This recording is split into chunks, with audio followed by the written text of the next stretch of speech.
नमस्कार दोस्तों, स्वागत है आप सभी का आपके अपने YouTube channel Shyam class study में। आरपीएफ कांस्टेबल भर्ती परीक्षा 2024 के लिए प्रीवियस ईयर प्रश्नों की सीरीज में आज का अपना ये सेट नंबर 5 है और आज का जो पेपर है वो 18 जनवरी 2019 की तृतीय पाली का आपको ये पेपर कराने वाला और बुक का नाम है किरण पब्लिकेशन। तो आप इस बुक को परचेज भी कर सकते हो। अगर आप परचेज नहीं करना चाहते हो तो प्रैक्टिस सेट आप यहीं से कंप्लीट कर लीजिएगा और आप अपने लगातार है प्रैक्टिस सेट लगाते रहिएगा और अपनी तैयारी को चेक करते रहिएगा। आज का सेट अगर आपको पसंद आता है तो वीडियो को आप एक बार लाइक कर देना। चैनल को अभी तक आप लोगों ने सब्सक्राइब नहीं कर रखा होगा तो चैनल को आप लोग है जरूर सब्सक्राइब कर लीजिएगा। तो चलिएगा फिर शुरू करते हैं। तो पहला प्रश्न है कोणार्क सूर्य मंदिर डॉट डॉट में स्थित है। तो बताओ कहाँ पर स्थित है कोणार्क का सूर्य मंदिर। तो कोणार्क का जो सूर्य मंदिर है ये उड़ीसा में स्थित है, यानी एक का चौथा ऑप्शन राइट आंसर है हो जाएगा। दूसरा प्रश्न है आपके सामने कि अमृतसर में प्रसिद्ध स्वर्ण मंदिर निम्नलिखित में से किस सिख गुरु द्वारा पूरा किया गया था। तो कौन से सिख गुरु ने स्वर्ण मंदिर को पूरा करवाया था, दूसरे का आंसर आपको देना है। तो ये पूरा करवाया था गुरु अर्जुन देव ने। दूसरे का ऑप्शन संख्या 4 इसका राइट आंसर हो जाएगा। तीसरा प्रश्न आ जाता है कि एटीएम गैस द्वारा उपयोग किए जाने वाले डॉट डॉट को मापने की एक इकाई है। बताओ इसका राइट आंसर क्या हो जाएगा। तो जितने लोग बता रहे हैं दबाव, पहला ऑप्शन 3 का राइट आंसर हो जाएगा। चौथा प्रश्न है आपके सामने कलमकारी चित्रकला का मुख्य केंद्र डॉट डॉट है। बताओ कौन सा है। तो कलमकारी चित्रकला का जो मुख्य केंद्र है वो आंध्र प्रदेश राज्य है। का चौथा ऑप्शन राइट आंसर हो जाएगा। पांचवा प्रश्न आ जाता है कि पानी के डॉट डॉट बनाने के लिए दो हाइड्रोजन अणु ऑक्सीजन के एक अणु से मिलते हैं। बताओ पानी के कितने अणु। तो पानी के दो अणु बनाने के लिए हाइड्रोजन अणु ऑक्सीजन के एक अणु से मिलते हैं। पांच का तीसरा ऑप्शन राइट आंसर हो जाएगा। छठवां प्रश्न है कि नर्मदा सागर परियोजना निम्नलिखित में से किस राज्य में स्थित है। तो नर्मदा सागर परियोजना ये गुजरात राज्य में है। छह का चौथा ऑप्शन राइट आंसर हो जाएगा। सातवां प्रश्न है आपके सामने कि सदाबहार शंकुधारी वृक्ष मुख्य रूप से किस जीवों में पाया जाता है। तो ये किस में पाया जाता है। तो ये पाया जाता है वन जीवों में। सात का दूसरा ऑप्शन राइट आंसर हो जाएगा। चलिएगा अगला प्रश्न आ जाता है प्रश्न संख्या 8 है आपके सामने। भारत का पहला वायसराय कौन था। बताओ कौन था। भारत का पहला वायसराय था लॉर्ड कॉर्नवालिस। 8 का तीसरा ऑप्शन राइट आंसर है हो जाएगा। नौवां प्रश्न है आपके सामने किस अधिनियम ने भारत में दोहरी सरकार को समाप्त कर दिया। तो ये कौन से अधिनियम ने कर दिया था। तो भारत सरकार अधिनियम 1858 ने दोहरी सरकार को समाप्त कर दिया था। तीसरा ऑप्शन राइट आंसर हो जाएगा प्रश्न संख्या 9 का। 10वां प्रश्न आ जाता है कि निम्नलिखित में से कौन सा तमिल साहित्य का महाकाव्य है। कौन सा है। तो तमिल साहित्य का जो महाकाव्य है वो है शिल्पाधिकारम, यानी 10 का पहला ऑप्शन राइट आंसर है हो जाएगा। 11वां प्रश्न आ जाता है कि ब्रिटिश सरकार ने भारत में ईस्ट इंडिया कंपनी को किस नियम से लागू और विनियमित किया था। तो ये कौन से नियम से किया था। 11 का आंसर आपको बताना है। तो ये किया था रेगुलेटिंग अधिनियम 1773 के तहत। 11 का दूसरा ऑप्शन राइट आंसर हो जाएगा। 12वां प्रश्न है आपके सामने कि आयात पर लगे कर को डॉट डॉट कहा जाता है। तो क्या कहा जाता है। आयात पर लगे कर को कहा जाता है टैरिफ। 12 का पहला ऑप्शन राइट आंसर हो जाएगा। 13वां प्रश्न आ जाता है कि ऐसी प्रक्रिया जिसके द्वारा एक जीवित पौधे का पानी परासरण द्वारा कम होता है और सिकुड़ता है उसे डॉट डॉट कहा जाता है। तो उसे क्या कहा जाता है। तो उसे कहा जाता है प्लाज्मोलिसिस। पहला ऑप्शन 13 का राइट आंसर हो जाएगा। 14वां प्रश्न है कि निम्नलिखित में से कौन सी दक्षिण अमेरिका की सबसे लंबी पर्वत श्रृंखला है। तो कौन है ये आपको बताना है। चलिएगा मैं आपको ऑप्शन दिखा देता हूँ प्रश्न संख्या 14 के। बताओ फटाफट से। तो सबसे लंबी जो पर्वत श्रृंखला है वो है एंडीज है। 14 का तीसरा ऑप्शन राइट आंसर हो जाएगा। 15वां प्रश्न आ जाते हैं अंतरराष्ट्रीय पुनर्निर्माण और विकास बैंक को लोकप्रिय रूप में डॉट डॉट के नाम से जाना जाता है। तो इसे किसे नाम से जाना जाता है। तो इसे जाना जाता है विश्व बैंक के नाम से। दूसरा ऑप्शन 15 का राइट आंसर हो जाएगा। 16वां प्रश्न आ जाता है कि मंगल ग्रह में कितने प्राकृतिक उपग्रह हैं? तो कितने हैं? तो मंगल ग्रह में जो प्राकृतिक उपग्रहों की संख्या है वो है 2। 16 का दूसरा ऑप्शन 16 का चौथा ऑप्शन राइट आंसर हो जाएगा। 17वां नंबर का प्रश्न आ जाता है कि Jawaharlal Nehru port trust dot dot में स्थित है। बताओ कहाँ पर स्थित है? तो ये स्थित है जवाहरलाल नेहरू पोर्ट ट्रस्ट मुंबई में। 17 का तीसरा ऑप्शन राइट आंसर हो जाएगा। 18वां प्रश्न है आपके सामने, किण्वन प्रक्रिया की खोज किसने की?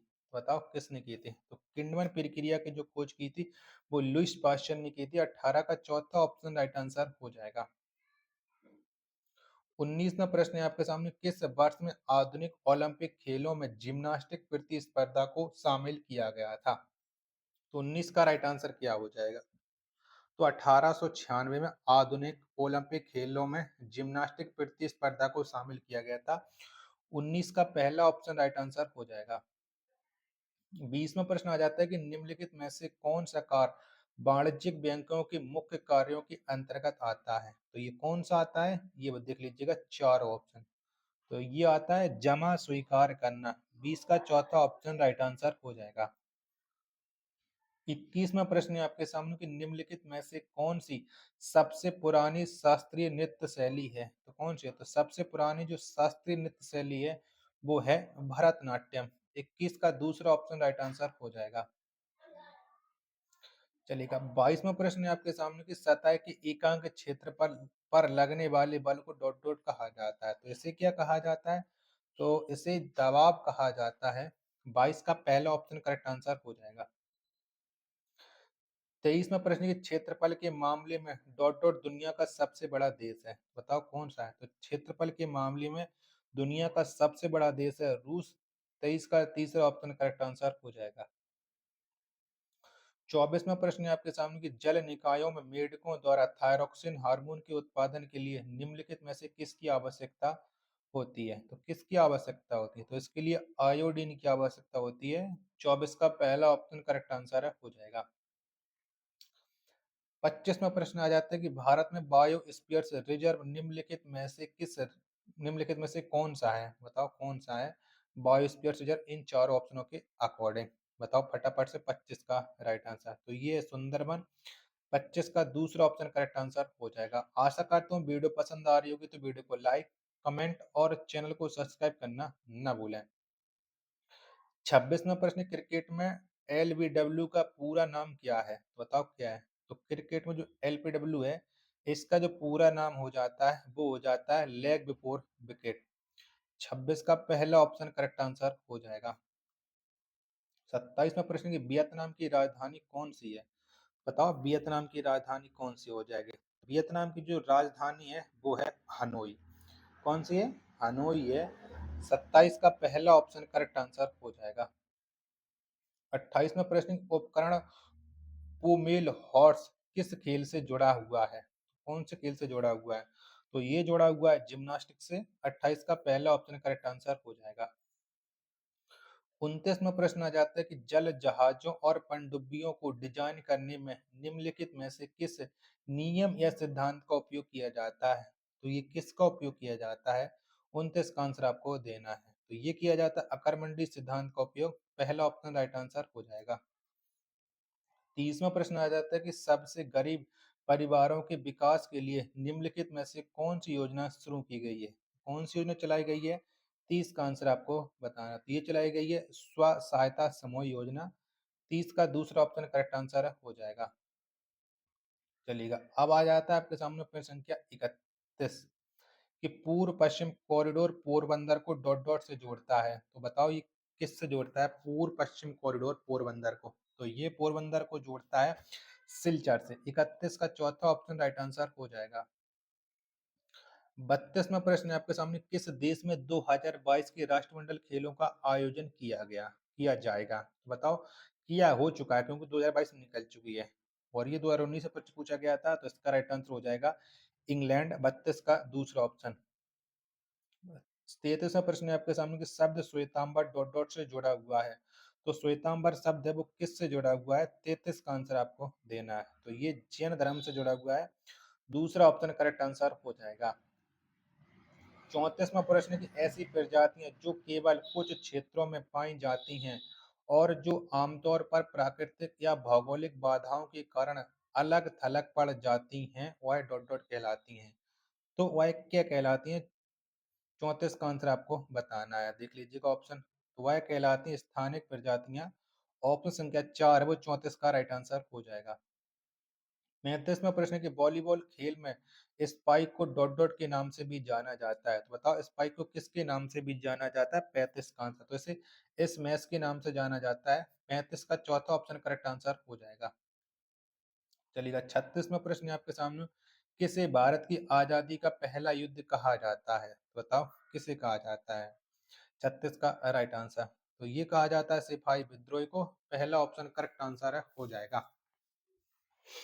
चलिएगा अगला प्रश्न प्रश्न संख्या 37 है कि दुनिया में चौथा सबसे बड़ा महाद्वीप कौन सा है? तो बताओ कौन सा है? तो दुनिया में चौथा सबसे बड़ा जो महाद्वीप है वो है आपका दक्षिण अमेरिका। 37 का तीसरा ऑप्शन राइट आंसर हो जाएगा। चलिएगा अगला प्रश्न आ जाता है 38वां है कि बंगाल के पहले गवर्नर जनरल के रूप में किसे नियुक्त किया गया था? तो कौन नियुक्त हुए थे बंगाल के पहले गवर्नर जनरल? 38 का आंसर आपको बताना है। चारों ऑप्शन आपकी स्क्रीन पर है, शो हो रहे हैं। तो ये थे वॉरेन हेगिस्ट। 38 का दूसरा ऑप्शन राइट आंसर हो जाएगा। 39वां प्रश्न है कि प्रत्येक संसदीय बैठक का पहला घंटा निम्नलिखित में से किसके लिए रखा जाता है? तो पहला घंटा किसके लिए होता है? 39 का आंसर आपको देना है। तो ये होता है प्रश्नकाल होता है। 39 का दूसरा ऑप्शन राइट आंसर हो जाएगा। 40वां प्रश्न आ जाता है कि 1765 से पहले ब्रिटिश ईस्ट इंडिया कंपनी के पास एकमात्र कौन सा अधिकार था? तो कौन सा अधिकार था? तो व्यापार का एकमात्र अधिकार था। 40 का तीसरा ऑप्शन राइट आंसर हो जाएगा। 41वां प्रश्न है कि भारत का संविधान कब लागू हुआ? तो बताओ कब लागू हुआ था? तो भारत का जो संविधान है वो 26 जनवरी 1950 में लागू हुआ था। 41 का पहला ऑप्शन राइट आंसर हो जाएगा। 42वां प्रश्न आ जाता है केंद्रीय लोक सेवा आयोग की स्थापना किस वर्ष हुई थी? तो कब हुई थी? तो केंद्रीय लोक सेवा आयोग की जो स्थापना है वो 1926 में हुई थी। 42 का पहला ऑप्शन है वो राइट आंसर हो जाएगा। 43वां प्रश्न आ जाता है गेलोरा बुंग कर्नो स्टेडियम डॉट डॉट में स्थित है। तो बताओ ये कहाँ पर स्थित है? फिर संख्या 43 का आंसर देना है। तो ये इंडोनेशिया में स्थित है। पहला ऑप्शन राइट आंसर हो जाएगा।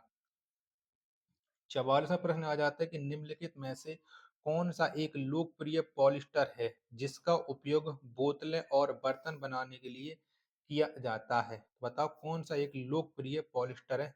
44 का आंसर क्या हो जाएगा? तो लोकप्रिय पॉलिस्टर ये पॉलीएथिलीन टेरेफ्थिल्लेट है। यानी चौथा ऑप्शन वो राइट आंसर हो जाएगा। 45वां प्रश्न आ जाता है कि निम्नलिखित में से किसको सार्वजनिक सामान कहा जाता है? यानी पब्लिक गुड्स किसे कहा जाता है? 45 का आंसर देना है। तो इसके लिए जाना जाता है राष्ट्रीय रक्षा को। 45 का चौथा ऑप्शन करेक्ट आंसर हो जाएगा। चलिएगा नेक्स्ट प्रश्न आ जाता है आपके सामने।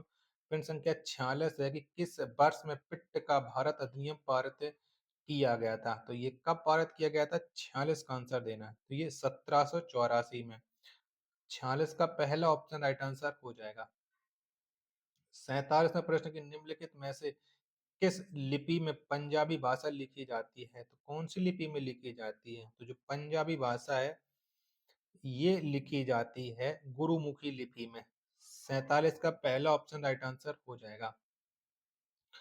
48वां प्रश्न है आपके सामने कालबेलिया डॉट डॉट राज्य से यूनेस्को की अमूर्त सांस्कृतिक विरासत है। तो बताओ कालबेलिया है वो कौन से राज्य का है? तो कालबेलिया इसका संबंध है राजस्थान राज्य से।